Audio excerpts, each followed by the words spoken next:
الناس أنفسهم يظلمون ويوم يحشرهم كأن لم يلبثوا إلا ساعة من النهار يتعارفون بينهم قد خسر الذين كذبوا بلقاء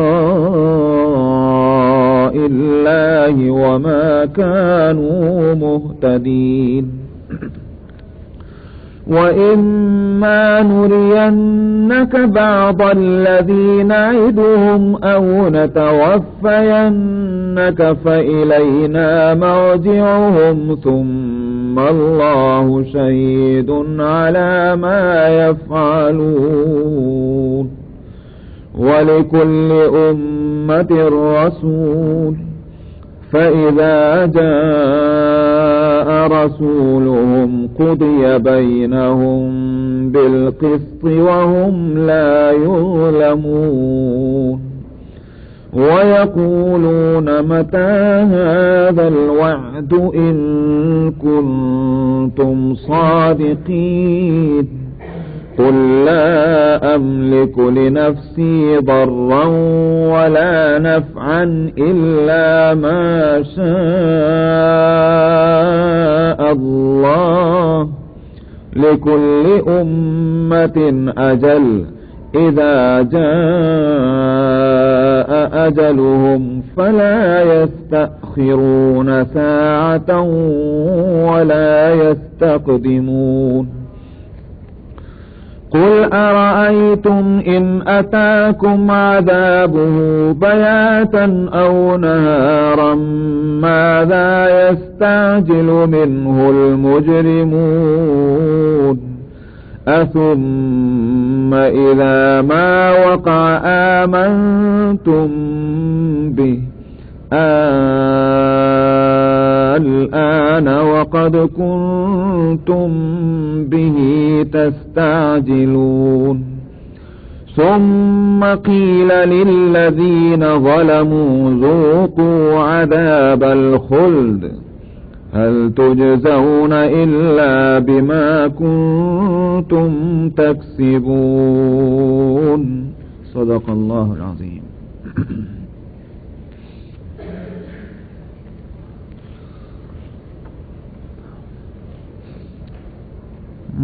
مضمون چل رہا ہے توحید کا، اللہ سبحانہ و تعالیٰ کی وحدانیت کا، کہ اللہ کی یہ نعمتیں ہیں اور اللہ کی قدرت کے یہ مظاہر ہیں دنیا میں.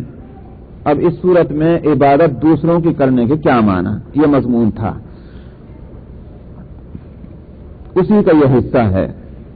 قل هل من شركائكم من يبدأ الخلق ثم يعيده، آپ کہیے تمہارے شرکاء میں، تمہارے شرکاء کا مطلب اللہ کے ساتھ جن کو تم نے شریک قرار دیا ہوا ہے، تمہارے شرکاء میں کون وہ ہے کہ جس نے کریشن کی، پیدا کرنے کی ابتدا کی ہے، جس نے اولین طور پر کسی چیز کو بنایا اس دنیا کے، کس نے چاند بنایا، کس نے سورج بنایا، کس نے انسان بنایا، کس نے جانور بنایا، کون ہے جس نے پہلے ان سب چیزوں کو پیدا کیا.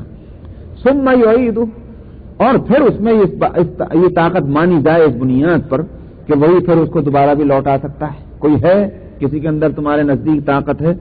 قل اللہ یبدأ الخلق ثم یعیدہ، آپ کہہ دیجئے اللہ ہی نے ہر چیز کو اولین پیدا کیا، اولین طور پر یبدأ الخلق، اسی نے ابتدا کی خلق کی، ثم یعیدہ، پھر وہی لوٹائے گا. فأنا تؤفکون، یہ ایسی موٹی سی بات ہے جس کو بچہ بھی سمجھ جائے. تم آخر کہاں ٹامک ٹوئیاں کر رہے ہو؟ تو فکون بھٹکنے کو کہتے ہیں، کہ ایسا کہ اس کو صحیح راستہ نہیں مل رہا ہے، اس کو کہتے ہیں.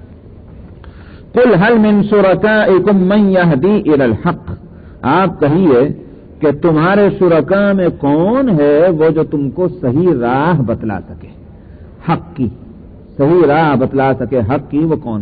یہ تو ساری دنیا میں ہر جگہ ہے کہ بھئی دو راستے ہیں، ایک غلط ایک صحیح.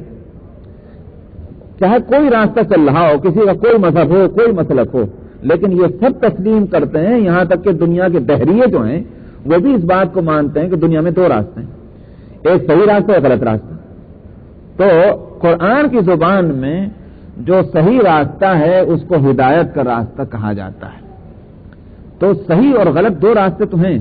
سوال یہ کہ جب اس کو ہر شخص تسلیم کرتا ہے, چاہے اس کا کوئی بھی مذہب ہو, کہ دو راستے ہیں, صحیح راستہ کوئی بھی ہو, لیکن اس کی رہنمائی کون کرتا ہے؟ کون کسی کو بتا سکتا ہے کہ یہ راستہ صحیح اور یہ غلط ہے؟ ظاہر کوئی نہیں بتا سکتا. اس واسطے کہ میں اگر کہوں کہ میں بتلا سکتا ہوں تو آپ کہیں میں کیوں نہیں بتلا سکتا؟ سمجھ میں آیا؟ اگر میں بتلا سکتا ہوں تو آپ کے پاس یہ کہنے کا حق ہے کہ بھائی میں کیوں نہیں بتلا سکتا. جو عقل میرے دماغ میں ہے, میرے سر میں ہے, وہ ایسی عقل آپ کے سر میں بھی ہے, آپ بھی بتلا سکتے ہیں. امریکہ والے کہیں کہ ہم بتلا سکتے ہیں, تو روس والے کہیں گے ہم کیوں نہیں بتلا سکتے. ہندوستان والے کہیں ہم بتلا سکتے ہیں, تو پاکستان والے کہیں ہم کیوں نہیں بتلا سکتے. تو اس لیے متعین طور پر کوئی بھی کسی کو یہ حق نہیں دیا جا سکتا کہ وہ صحیح راستے کی رہنمائی وہ کر سکتا ہے.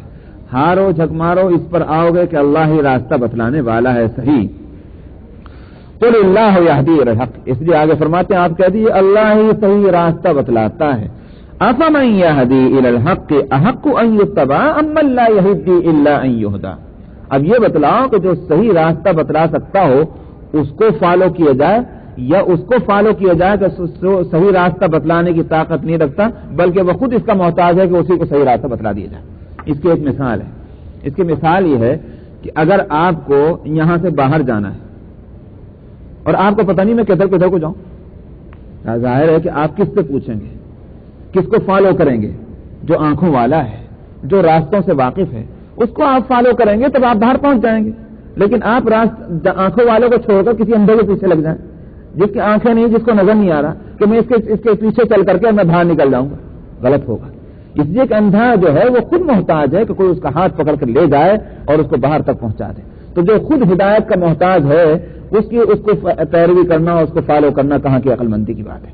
تو اللہ ہدایت دینے والے ہیں, لہذا اللہ ہی کی پیروی ہو, اللہ ہی کے احکام کو فالو کیا جائے, نہ کہ کسی اور کو. فما لکم کیف تحکمون, تمہیں کیا ہو گیا, تم کیسے فیصلے کرتے ہو. یعنی یہ موٹی موٹی باتیں ہیں کہ ایک چھوٹی سی عقل رکھنے والا معمولی وہ بھی باتیں سمجھ سکتا ہے, لیکن تم جیسے ترم خاں قسم کے لوگ یہ ساری دنیا کی عقلیں تم اپنے پاس مانتے ہو, لیکن یہ بات نہیں تمہاری سمجھ میں آتی کہ معبود صرف ایک اللہ ہے اور اسی کے احکام پر تم کو چلنا ہے. یہ بات سمجھ میں نہیں آتی. تو واقعی آج بھی دیکھ لیجئے تماشا کہ مذاہب کی اس جمگھٹے کے اندر دنیا میں کیا اکثریت اور میجارٹی حق والوں کی ہے, باطل والوں کی ہے؟ سب غلط راستے پر ہیں اور سب عقل مند ہیں. ان کو دیکھا جائے تو دنیا والے ان کو عقل مند کہتے ہیں, مگر جو اس معاملے کے اندر آ کر کے کہ جو ایک بچہ بھی اگر عقل پر زور دے کر کے اور فیصلہ کرے تو اسی فیصلے پر پہنچے گا. وجہ اس کی یہ ہے کہ اصل میں ایک بات ہم بتلائیں, اور وہ یہ ہے کہ معاملات میں غور کرنے کے واسطے انسان کو اپنے ماحول اور ایٹماسفیئر اور انوائرمنٹ سے اگر آزاد ہو کر کے وہ سوچ سکتا ہے تو سوچے, تبھی اس کو صحیح راستہ ملے گا. کیونکہ ہم لوگ جو ہیں وہ عادی ہیں اس بات کے کہ ہم جو کچھ سوچتے ہیں وہ اس انوائرمنٹ میں سوچتے ہیں, اس سے آزاد ہو کر نہیں سوچتے. تو وہ جو ماحول کا جو اثرات ہیں اس آئینے میں ہم دیکھیں گے, اس سے باہر نہیں. ہم کو وہ چیز نظر آئے گی جو ماحول میں ہے. تو یہ ہے اصول. مثلا آج تھوڑی دیکھ لی میں ایک بات کہتا ہوں, اس ملک کے اندر جو اکانومی کا سسٹم ہے, مسلمانوں کی بڑی تعداد اس بات کو تسلیم کرتی ہے کہ غلط ہے شرعی اعتبار سے, لیکن اس کے ساتھ بھائی جب غلط ہے تو اس سے چھٹکارے کی کوئی راہ سمجھ میں نہیں آتی. جب سوچیں گے اکانومی کے پوائنٹ پر تو ہر ایک یہ سمجھ میں آئے گا کہ یہی راستہ ہے, کامیابی کا راستہ یہی ہے. اکانومی کو مضبوط کرنا ہے اگر کسی ملک کے تو راستہ یہی ہے. کیوں سمجھ میں آتا ہے؟ اس واسطے کہ ماحول یہ بن چکا ہے. اب اس ماحول میں ہم جب سوچیں گے تو انہی سارے خانوں میں ہم جو ہے وہ مہرے فٹ کرتے چلے جائیں گے. اس سے آگے ہمارے پاس کھانے نہیں جس میں ہم فٹ کریں. سمجھ میں آئے؟ اسی کو میں کہا کرتا ہوں کہ آج کئی صدیوں سے تقریباً ایک ذہن یہ بن چکا ہے کہ نظام اجتماعیت جو ہے, نظام اجتماعیت جو کمیونٹی کا ایک سسٹم جو ہے, چاہے وہ ایک محلے کے ہو, چاہے ایک بستی کے ہو, چاہے ایک کنٹری کا ہو, سمجھ میں آیا, چاہے ایک آرگنائزیشن کا ہو, یہ جو اجتماعیت کا جو سسٹم ہے یہ صدیوں کی محنت کے نتیجے میں ایک ماحول یہ بن گیا کہ شاید یہ جمہوریت کے طرز پر ہونا چاہیے, جمہوریت کے بیس پر. اب ہمارے ذہن میں آ گیا. اب ہم جب کوئی ادارہ قائم کرنے بیٹھیں گے, جب کوئی اجتماعیت کی کوئی ایک سسٹم ہم بنانے بیٹھیں گے, ہم جمہوریت سے آگے یہ سوچ نہیں سکتے. کیوں؟ اس لیے کہ انوائرمنٹ یہی ہے، یہی ماحول ہے، یہ بن چکا ہے. ہم اس سے اگر الگ ہو کر سوچنا چاہیں گے تو لوگ ہم کو سوچنے نہیں دیں گے. یہ ماحول کا دباؤ ہوتا ہے. سمجھ میں آیا؟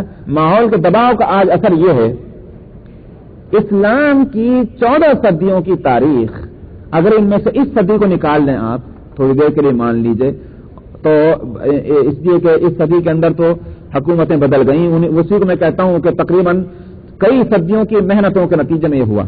اچھا صاحب، اسلام کی طویل تاریخ وہ ہے کہ جس میں مسلم حکومتوں کے اندر بادشاہت رہی ہے. اس کو آپ تسلیم کریں گے؟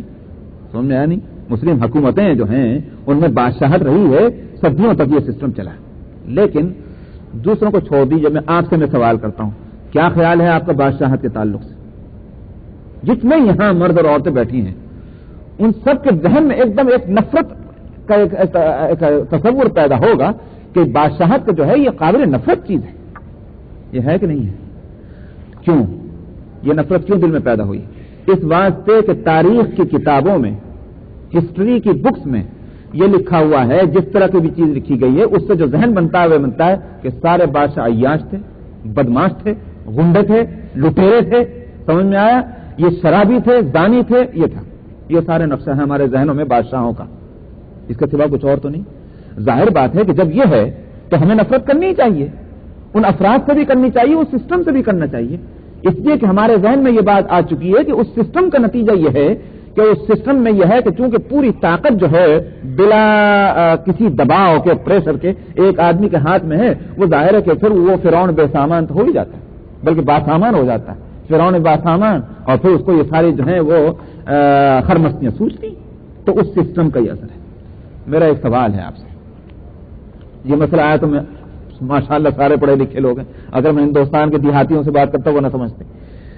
سوال یہ ہے کہ غنڈہ گردی، عیاشی، اسی طرح سے گواہیوں کا یہ کہ جرائم کی لمبی چوڑی فہرست کے ساتھ کیا کوئی قوم صدیوں تک اپنے کسی نظام کو چلا سکتی ہے؟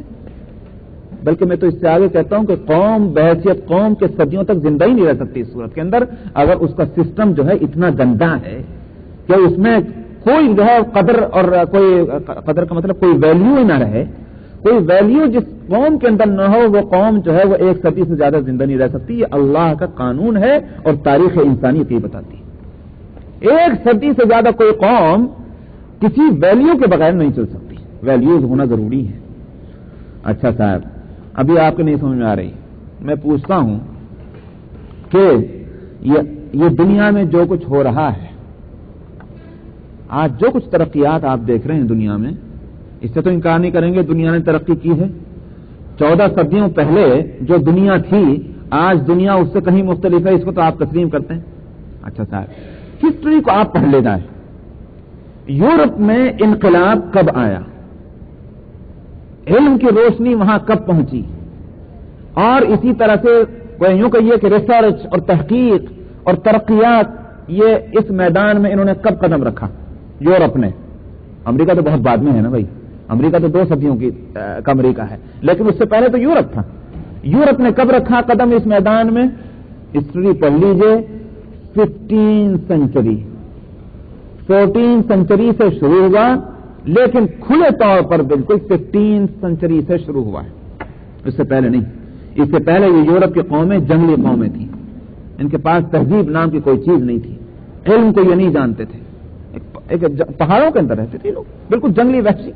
تو اس وقت کی تاریخوں کو آپ اٹھا کر دیکھ لیں کہ ترکی سے اوپر کی جو ممالک ہیں جو یورپ کے ہیں ان کو وحشی قبائل کہا جاتا ہے. اس زمانے کی ہسٹری آپ پڑھ لیں، وحشی قبائل ان کو کہا جاتا تھا. تو 15 سینچری سے یورپ میں علم اور ترقیات آئی ہیں.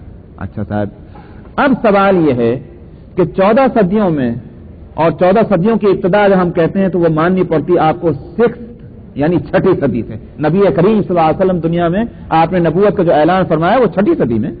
تو 6ٹھی صدی سے 15ویں صدی تک کا جو فاصلہ ہے، اس وقت دنیا میں اگر کسی کے پاس علم ہے، حکمت ہے، ترقیات کے ذرائع ہیں تو وہ مسلمان قوم ہے. یہ ہسٹری کا مسلمہ ایک وہ ہے، ایک مطلب یہ کہ تسلیم شدہ ایک وہ ہے جس کو کہیے نظریہ ہے. کہ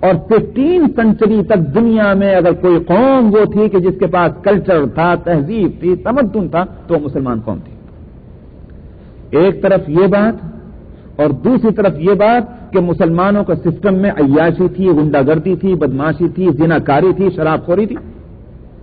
یہ دو چیزیں کیسے ایک ساتھ چل سکتی ہیں؟ اس کے معنی یہ ہوگا کہ پبلک کے لوگ ہمیشہ نیک، خدا ترس، علم پسند، علم دوست، علمی کام کرنے والے، اور بادشاہ ہمیشہ جو ہے بدماش، عیاش۔ فضول کی بات ہے، کوئی جوڑ نہیں اس کے اندر۔ ہر زمانے کے اندر اچھے اور برے لوگ ہوتے رہے ہیں۔ تسلیم ہے کہ مسلمان بادشاہوں کے اندر کچھ غلط بادشاہ بھی آئے، تسلیم ہے، لیکن اسی کے ساتھ یہ بھی تسلیم کرنا پڑے گا کہ مسلمانوں کی تاریخ میں ایسے بادشاہ بھی آئے ہیں کہ جن سے تاریخ ہماری روشن ہے، سمجھنا، ایسے بادشاہ بھی آئے۔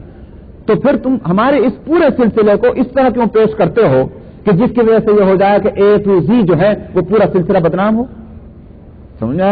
یاد رکھیے، اب میں آپ کے ذہن میں سوال پیدا ہو رہا ہوگا، ہماری تفصیل تو رہ جاتی ہے مگر مضمون بھی اہم ہے۔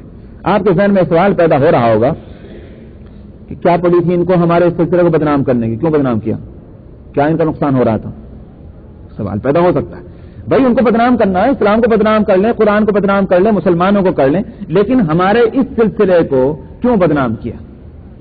یہ میں آپ کو بتلا دوں۔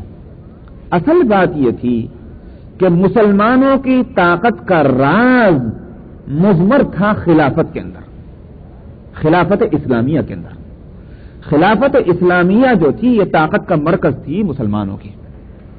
آپ دیکھ لیجئے کہ یہ کانسیپٹ مسلمانوں کے اندر اس صدی کے گویا یوں کہیے کہ بالکل اس صدی کے شروع تک رہا ہے، اور اس طرح سے رہا ہے کہ دنیا میں مسلمانوں کی طاقتیں منتشر تو ہوئیں، ان کے ممالک بدل گئے، مصر میں حکومت الگ ہوئی، ہندوستان میں الگ ہوئی، ترکی میں الگ ہوئی، سمجھنا یہ سب ہوا، مگر اب آپ حضرات چونکہ اکثریت آپ کی بر صغیر کی ہے تو میں آپ سے کہتا ہوں 1000 سال تک ہندوستان کی حکومت آزاد رہی ہے کہ نہیں؟ بادشاہت جو اس کی تھی الگ تھی کہ نہیں تھی؟ یا تو مغلوں کی حکومت چلی آئی ہے، لیکن مغل جو ہے وہ آزاد ان کی حکومت تھی، ہندوستان کے اندر کسی کے ماتحت نہیں تھے، ٹھیک ہے نہیں؟ یہاں تک ہوا کہ ہندوستان کی بادشاہت اتنی مضبوط ہوئی کہ اکبر کو شہنشاہ اکبر کہلوانا پڑا، ہوا نہیں ہوا؟ بادشاہوں کے بادشاہ ہیں اکبر، ظاہر ہے کہ اس کی طاقت اور قوت کی بات تھی کہ شہنشاہ کہلایا، شہنشاہ تک تو کہلایا، اس کی تو ہمت ہوئی، مگر یہ ہمت نہیں ہوئی کہ وہ یوں کہہ دے کہ مجھے خلیفۃ المسلمین کہو۔ خلیفۃ المسلمین نہیں کہلا سکا، کیوں؟ اس واسطے کہ خلیفۃ المسلمین ایک ہی تھا پوری دنیا میں، چاہے اس کی حکومت سمٹ کر کہیں بھی پہنچ گئی ترکی کے اندر، لیکن خلیفۃ المسلمین ساری دنیا کی حکومتوں کے نزدیک ایک ہی تھا، اور بقیہ جو تھے وہ نواب تھے، یہ بادشاہ تھے۔ یہ اس کانسیپٹ کا احترام تھا۔ ہمارے اغراض نے ہماری گویوں کا یہ کہ طاقت کو منتشر تو کر دیا، لیکن وہ کانسیپٹ جو شریعت نے ہم کو دیا تھا وہ کانسیپٹ صدیوں تک ہمارے دماغوں میں رہا، اور اس میں ایک درجے میں باوجود اس کے کہ ہمارے جسم ایک دوسرے سے الگ تھے مگر قلب ہمارے ایک دوسرے سے جڑے ہوئے تھے۔ وہی خلافت کا وہ کانسیپٹ ایک کو دوسرے سے جوڑ رہا تھا۔ اسی واسطے یورپ نے جب اس راز کو پایا تو جہاں اس نے اور ذریعوں سے ہمارے گویوں کا یہ تاریخ کو برباد کرنے کی کوشش کی اور ہم پر حملے کیے، وہاں یہ بھی حملہ کیا کہ اس نے تاریخ خلافت کو عملاً بھی توڑ دیا اور ساتھ میں ہمارے ذہنوں سے بھی اس خلافت کے اس کانسیپٹ کو ختم کیا۔ سمجھا؟ تو اسی واسطے ہندوستان اور پاکستان اور عرب ممالک کے جو صاحب فکر لوگ تھے، صاحب دل لوگ تھے، ترکی کی اس کمزور اور بیمار خلافت کے ٹوٹنے پر دھاڑے مار مار کر کیوں روئے؟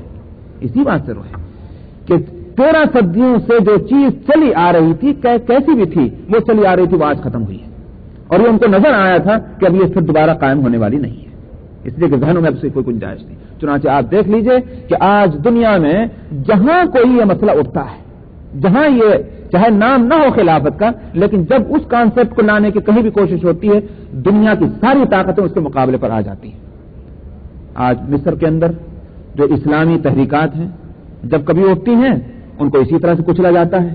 فلسطین کے اندر جب وہ تحریک اٹھتی ہے تو آپ دیکھ لیجئے اس پر جو ہے یہ طاقتیں راضی ہیں کہ صاحب ٹھیک ہے ہم تم کو غازہ دے دیں گے، لیکن اس پر راضی نہیں ہے کہ وہاں فلسطین کے اندر اسلام پسند تحریک جو ہے وہ اٹھ جائے، اس کے لیے کوئی تیار نہیں۔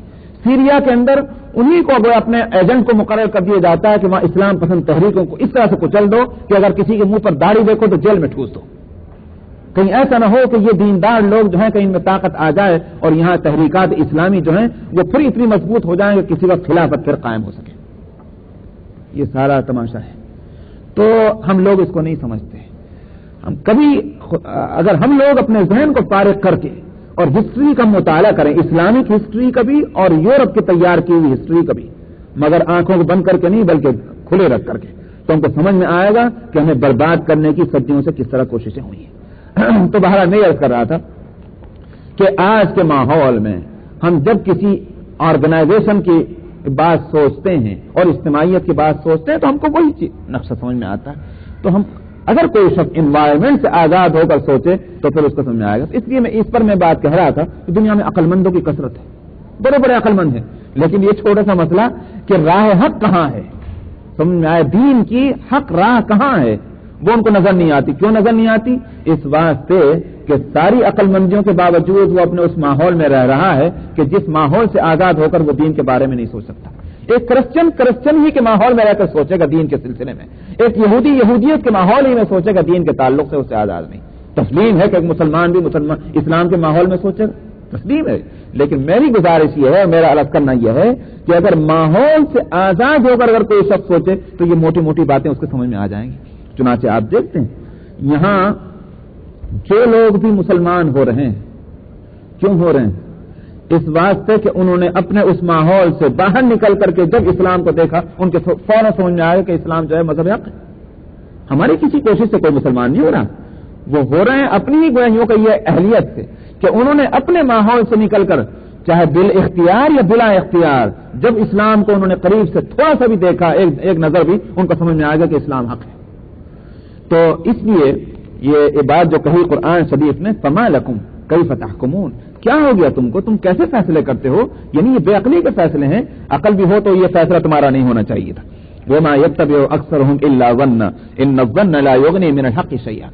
فرمایا کہ ان میں سے اکثر لوگ جو ہیں وہ ایک گمان کے پیچھے چلتے ہیں، اور ان الظن لا یغنی من الحق شیئا، یقین کے معاملے میں گمان سے کیا کام؟ سمجھا؟ ایک طرف یقین ہے، دوسری طرف گمان ہے. تو تم گمان سے جو ہے یقین کو کیسے پاؤ گے؟ ابھی یہ بات کیوں کہی گئی؟ یہ اس واسطے کہی گئی کہ پیچھے کی ساری آیتوں سے کیا ثابت ہو رہا ہے؟ اللہ یہ ہیں، یہ ہیں، یہ ہیں، یہ ہیں، یہ ہوا یقین. بھئی آنکھوں سے نظر آتا ہے کہ سورج نکل رہا ہے، یہ یقین ہے کہ نہیں؟ لیکن اب اگر کوئی شخص کھڑکیوں کو بند کر کے یہ سوچے کہ رات ہے کہ دن ہے، غلط ہے. بھئی آنکھوں سے نظر آ رہا ہے کہ سورج نکل رہا ہے، دن ہے. یہ دلائل جو پیچھے بیان ہوئے ہیں اس سے ثابت ہوتا ہے کہ اللہ سبحانہ و تعالی یکا اور تنہا ہے. اللہ کی وحدانیت کی یہ دلائل ہیں یقینی، اور جن کی تم پوجا کر رہے ہو، جن کی تم عبادت کر رہے ہو، ان میں اختیار اور طاقت کا ہونا ہے ظنی، یقینی نہیں. پتھر کے بت میں طاقت ہے، کہاں نظر آ رہی طاقت؟ نظر آتی گئی؟ کوئی دلیل ہے؟ کچھ نہیں، ایک گمان ہے. اللہ کے علاوہ کسی کے اندر بھی ہم طاقت مانتے ہیں، چاہے اس کے کتنے دلائل ہم ڈھیر کر کے لگا دیں، وہ گمان ہی گمان ہے. لیکن اللہ کی طاقت جیسی یقینی ہے ویسی یقینی طاقت کسی کے اندر ہم نہیں مان سکتے، چاہے کوئی بھی ہو. اس لیے فرمایا کہ وما یتبع اکثرهم الا ظنا، ان میں کی میجارٹی جو ہے، یہ بھی لفظ خاص ہے، میجارٹی، اکثر. معلوم ہوا کہ دنیا میں اکثر لوگ جو ہیں وہ خالی گمان کے پیچھے چلتے ہیں، گمان ہی پہ فیصلے کرتے ہیں. وما یتبع اکثرهم الا ظنا ان الظن لا یغنی من الحق شیئا. بھلا گمان بھی آدمی کو حق سے مستغنی کر سکتا ہے. مستغنی کا مطلب کیا ہوا؟ حق کا حاجت مند نہ رہے، سمجھا؟ حق کا ضرورت مند نہ رہے. بلکہ گمان بھی یقین کی ضرورت ہے انسان کو، نہ کہ گمان کی. ان اللہ علیم بما یفعلون، اللہ جانتے ہیں جو کچھ یہ کر رہے ہیں. وما كان هذا القرآن ان يفترى من دون الله ولكن تصديق الذي بين يديه وتفصيل الكتاب لا ريب فيه من رب العالمين. نہیں ہے یہ قرآن ایسا کہ اللہ کے علاوہ کسی اور طرف سے یہ گھڑ لیا گیا ہو. ایک لفظ قرآن کا کیا پکار کر کہہ رہا ہے؟ یہ انسان کا کلام نہیں، اللہ کا کلام ہے. یہ ایسا قرآن ولكن تصديق الذي بين يديه، لیکن یہ قرآن جو اس سے پہلے آ چکا ہے اس کی تصدیق کر رہا ہے. تو وہ پہلی کتابوں کے، یہ سوال بڑا عجیب ہے. یہ بتانا چاہتا ہے قرآن، اے تورات والو اور اے انجیل والو، تم اپنی کتابوں کے بارے میں کیا خیال ہے تمہارا؟ اللہ کی کتاب ہے، یہی تو کہیں گے. بھائی یہودیوں سے پوچھو تورات کیا ہے، انہوں نے کہا بھائی اللہ کی کتاب ہے. انجیل والوں سے پوچھو انجیل کیا ہے، جی اللہ کی کتاب ہے. ٹھیک ہے، قرآن ان کی تصدیق کرتا ہے. قرآن وہی بات کہتا ہے اصولی طور پر کہ جو تورات اور انجیل کہتا ہے. پھر تم یوں کیوں کہتے ہو کہ قرآن جو ہے یہ اللہ کی کتاب نہیں؟ یہ ہے دلیل. جس کتاب کی یہ تصدیق کرتا ہے اس کو تم اللہ کی کتاب کہو اور اس کو اللہ کی کتاب نہ کہو، جبکہ اس کا ایک لفظ پکار کر یہ کہہ رہا ہے کہ یہ اللہ کی کتاب ہے. یہ وہ تفصیل الکتاب لا ریب فیہ رب العالمین، اس کے علاوہ اور تفصیلات کہیں ان سے بڑھ کر ہے اس کتاب کے اندر جس میں کوئی شک نہیں ہے کہ یہ رب العالمین کی طرف سے ہے. ام یقولون افترا، یہ یوں کہتے ہیں کہ محمد نے اس کو گھڑ لیا ہے. افتراہ، افترا اردو میں بھی لفظ آپ استعمال کرتے ہیں، افترا پردازی کرنا. کیا مطلب ہے؟ بے سروپا کوئی بات کہہ دینا کسی